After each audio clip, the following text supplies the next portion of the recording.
Hello and welcome to Global Eye. I'm Parikshit Luthra. Close to 4 years after he begrudgingly demitted office, Donald Trump is all set to re-enter the White House. He would become the first convicted felon to hold the highest office in the country and the second American to return to power after losing an election. That's not all. In what would further bolster the incoming Trump administration, the Republicans gained control of the Senate and look set to keep control of the House of Representatives as well. The big question we're asking today is, will Trump 2.0 be a better friend to India than what a Harris administration would have been? What role would Indian-American congressmen play in boosting ties between the two nations? The U.S. House of Representatives now has 6 Indian Americans, all winners on a Democrat ticket. Among them were sitting representatives who have been re-elected. The 6th Indian American in the United States is a debutant, and he joins me on the program now. Suhas Subramanyam of the Democratic Party won the congressional race from Virginia. He's the first Indian-American representative elect from the state. A 38-year-old lawyer, Suhas is one of the shining exponents of the American dream. His mother, a native of Bengaluru, immigrated to the United States in 1979 to unite with his father, who grew up in Chennai and Secunderabad. Suhas, after acquiring a law degree, worked as a White House technology policy advisor to former President Obama. His real tryst with politics began when he was elected to the Virginia General Assembly. 5 years later, Suhas is a congressman-elect and a part of what is referred to as the Samosa Caucus in the US. The tagline of his campaign was "Tough fights, real results." Suhas, welcome to the show. Thank you so much for being with us on Global Eye, and many congratulations on that hard-fought victory. Who would you like to thank for this victory, first of all? First of all, thank you for having me on the show, and I'm very, very excited to be elected. I know it was a bittersweet night for a lot of Democrats since Kamala Harris lost, but there were so many volunteers, there's so many amazing team members on my staff, and so many people who helped contribute to my campaign or knock doors for my campaign to help make this happen. And so something like this doesn't happen, history doesn't happen unless there are many, many people involved. And it starts with my parents, as you mentioned, who grew up in India, and my whole family, my wife Miranda and her kids. So a lot of people to thank, in a really special night on Tuesday night. If I were to ask you a little bit more about your journey, we did refer to it in the introduction, but give us a sense of whether your parents, you had some challenges when you came to America, when you grew up in America, and just your rise in American politics. Yeah, when my mother came, she actually came through Dulles Airport, which I'm going to be representing in Congress, in about 1979. And she told me her first year, she cried almost every night because she was homesick. She missed India. But what got her through those times was, there were people here in America, and my dad was here as well, who welcomed them and who made them feel at home. And that was really important. And so she was able to make it through those first couple of years. And, my political journey really came from the fact that, yes, we were just trying to make it as a family, make ends meet. But then, they also imparted the importance of service as well. And so I grew up, helping at shelters and any way I can in the community to those who are less fortunate. And then when I got to college, I became more political because I was going to school in New Orleans at the time when Hurricane Katrina hit the city. And so I started getting even more involved in public service, and that got me to get more involved. I worked on Capitol Hill and in the Obama White House, but now I'm in Congress, and it's been exciting and a long journey. Right. Suhas, it's not been a great week for Democrats. What do you think went wrong with the Kamala Harris campaign? When did you start feeling that we're losing this? Yeah, the analogy I would try to make is, let's say you have a star cricket player and they're not playing very well and you're losing by a lot, and you try to put in another batsman or something. It's a lot to ask to have the backup come and save everything and save the day. She only had 100 days left. President Biden's health was declining, and it was a tough situation. People were mad about inflation and the economy.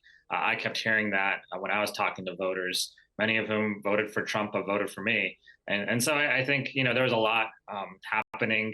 I think, a lot of the policies that were passed over the past few years will actually the next president will actually get credit for them, because there are things like infrastructure which take time to build and take time to actually contribute back to the economy and to people. And so I'll just say though that no matter who's president, if it's Donald Trump, I'll work with them and I'll make sure that my community's priorities are at the forefront, and that we protect our economy here in Virginia.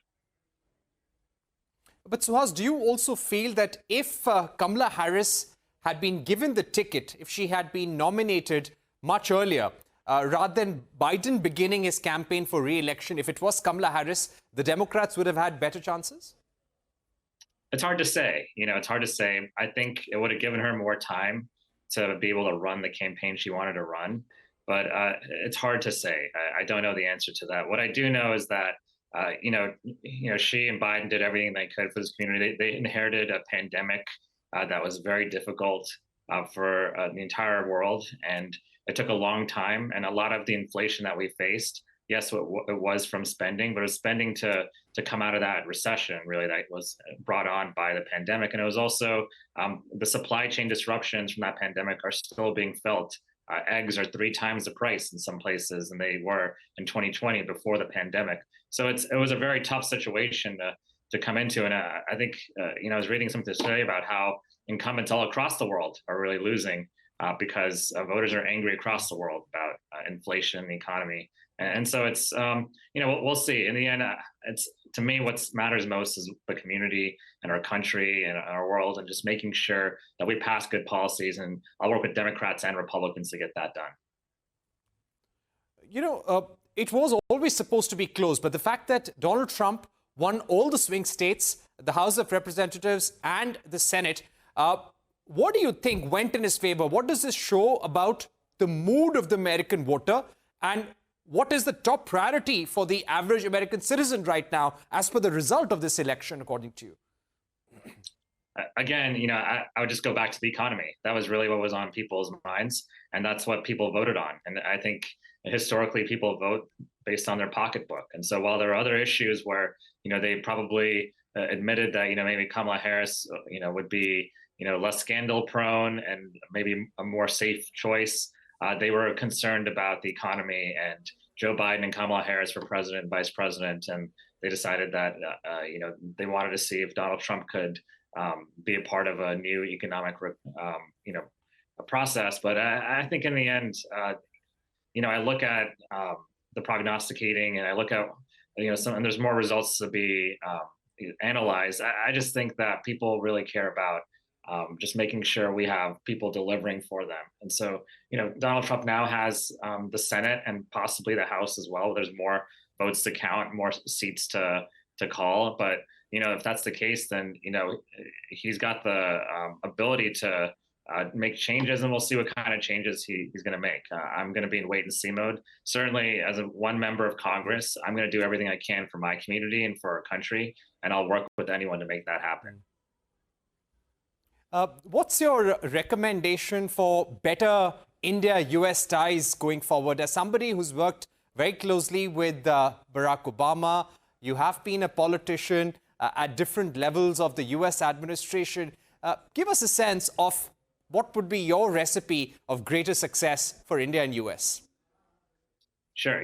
I think the economic ties are undeniable. And I think a strong US-India relationship is great for both countries as well as for the world in general. Having these two democracies work hand in hand.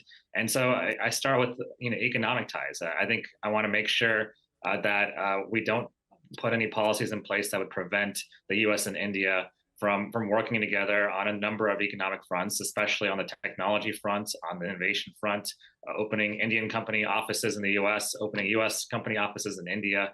It's just a great match. And then I'd like to see more defense cooperation as well. I know, some of that is starting to happen, but I'd like to see, looking into more like, arms deals between the two countries, looking more into how the two countries can cooperate diplomatically as we look into, the next 10, 20 years of the Asian continent. And, I just think overall regardless of whether it's Trump or whether it was Kamala Harris, both administrations, I think, would have been very strong on the U.S.-India relationship, and I look forward to supporting President Trump's, ability Any to. concerns, Suhas, on how India is approaching the relationship with US?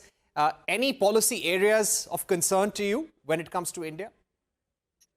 Obviously, the U.S. right now is involved in trying to protect Ukraine from Russia, and I know India has a long-standing relationship with Russia, so that is concerning. At the same time, to be an impediment in the U.S.-India relationship, I'd want to make sure that we're continuing to grow the economic ties, especially, and that we're starting to discuss defense cooperation long term. So I'd say there are a few concerns, but no partner is perfect.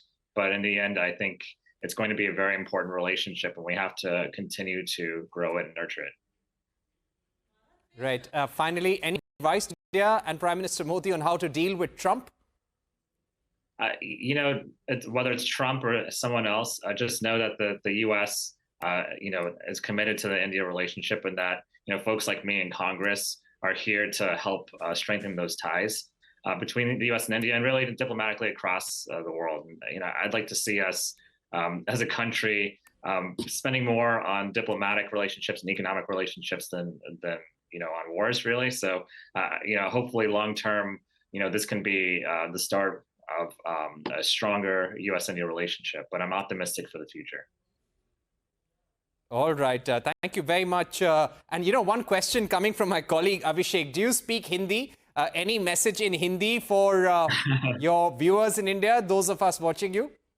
I don't speak Hindi. My family's from Tamil Nadu, so I wasn't taught Hindi growing up. All right. You can leave a message in Tamil if you like. I'll stick with English for now. Thank you, though. All right. Thanks, Suhas. Thank you very much for joining us on the program, and hope to have you again on CNBC TV18. On the other side, Donald Trump's return to the White House as America's 47th president is set to disrupt the world order yet again. How will this impact America's relationship with China? A special discussion when we return.